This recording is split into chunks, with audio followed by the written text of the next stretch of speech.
had one patient I saw so far in the clinic just over the phone. Next patient didn't show up. Currently I have the medical student seeing the 9 o'clock patient, getting some more history and gonna let me know about them, and then I'm just catching up on some of the billing for the patients that had earlier in the week. So I just finished seeing some of my patients this morning in the office, and a few cases that deal with conflict between like family and work. A lot of people deal with that. Some other cases of like depression based on circumstances around family and their life, and a lot of times these situations do cause depression, and just trying to help them work through that. Otherwise, saw patients again for depression, ADD, bipolar, psychosis, and then ADD. So relatively smooth morning. There were a couple people who didn't show.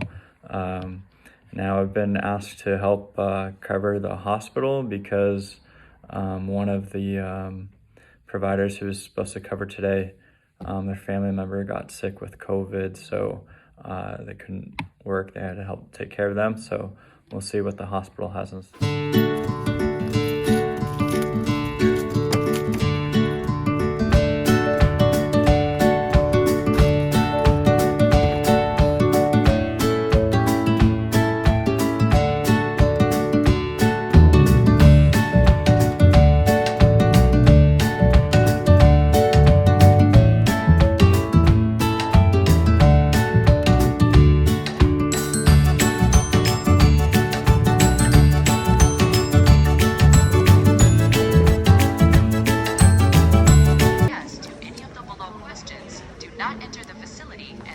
Instructions on screen.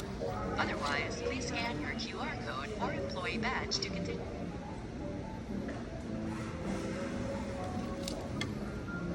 Please align your... Please proceed.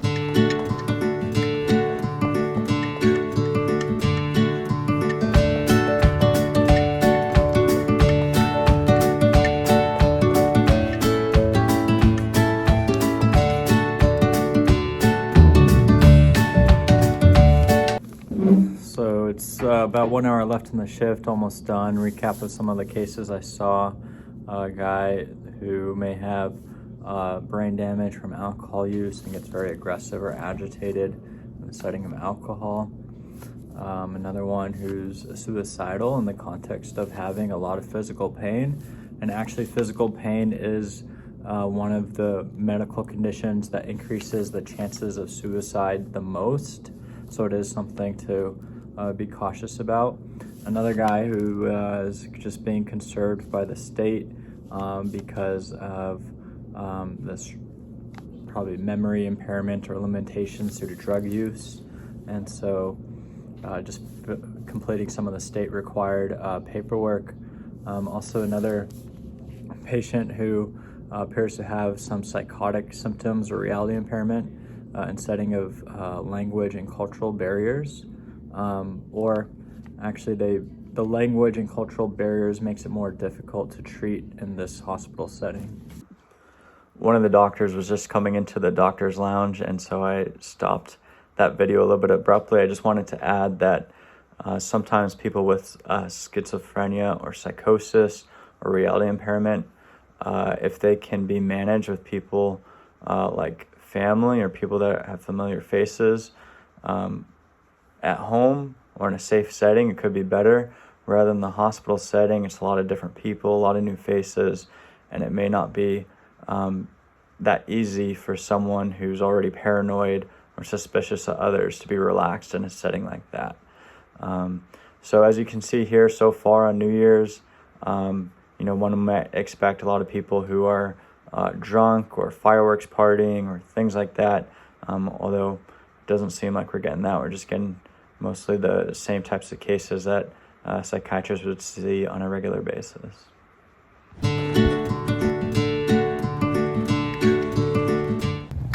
So one of the last patients I saw was a history of schizophrenia and drug use, and unfortunately has these fixed and false beliefs probably secondary due to the drug use or schizophrenia, but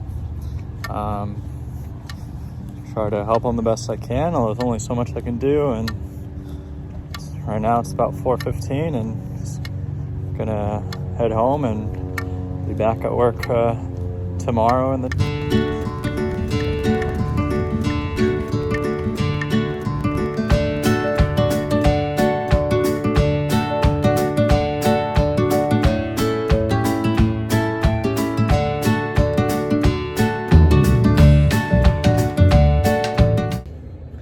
So one of the best things about being a consultant is that you can kind of go at your own pace. There's not a lot of urgent emergent cases at times. And so technically my shift started at 8 a.m. Although if you look at the time here, you can see that my day starting a little bit after 8 a.m.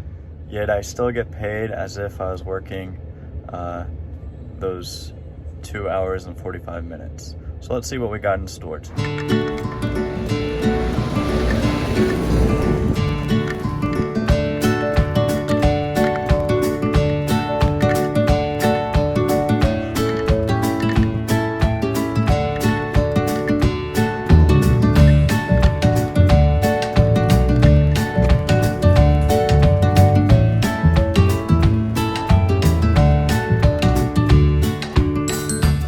So I saw 2 patients in the hospital, both for capacity, which is just assessing their understanding of their medical conditions and their situation.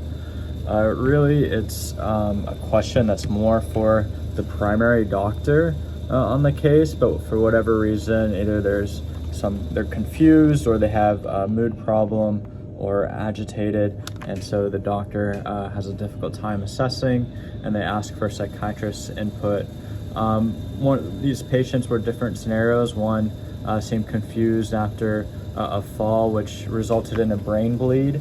Another patient seemed to have a long history of either personality disorder or maybe some trauma. They were estranged from their kids, and just looking to see if we could, what their decision making is. And maybe also it's early signs of dementia, and they're having personality changes from it. So I gave them my recommendations. If people don't understand in the hospital setting, usually they can get a family involved to help make the decision.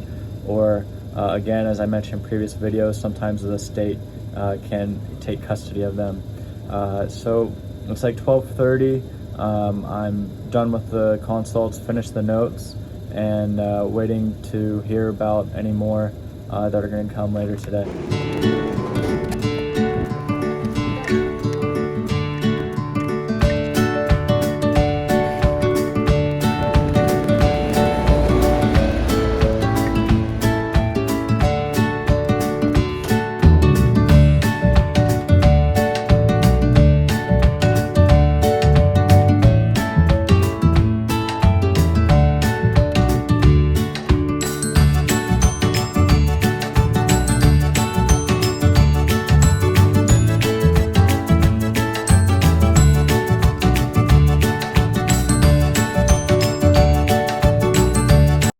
There's a messaging app here where I communicate with other doctors about my recommendations about the patients, and they can message me for patients as well.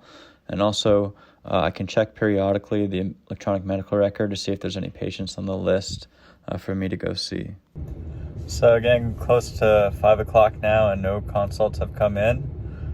So yes, sometimes there's a big need for psychiatrists and a lot of patients to be seen, although thankfully, the hospital that I'm covering this afternoon, there was not a major need, and so had those several hours to do something, whatever I needed to do, was just close by the hospital. Nothing came in, and still get paid. So that's all. Sounds good to me. So hope you like this video. Feel free to subscribe, like, send comments if there's other types of videos or stuff you'd like to see.